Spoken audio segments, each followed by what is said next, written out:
Salamlar, vaxtınız xeyir olsun. Mən Adgözəl Nakişin, insan psixologiyası metodisti. Boşuna deyilməyib ki, sənin başın daşa dəyəndə ayılırsan.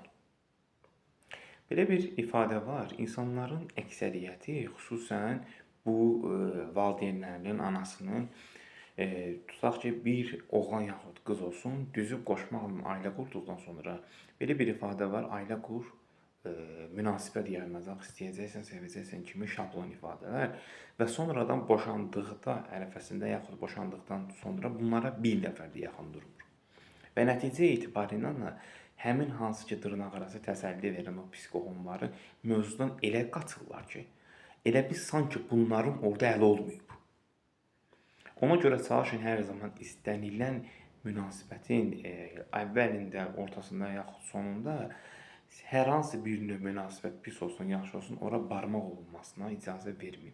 Əksi təqdirdə tək-tənha qaldığınız təqdirdə sənin səhvin, sənin günahın idi kimi şablon ifadə səslənəcək. Belə bir ifadə var, nə qədər çox kobud səslənsə də canın çıxsın, ayıblənməsin, seçməsin.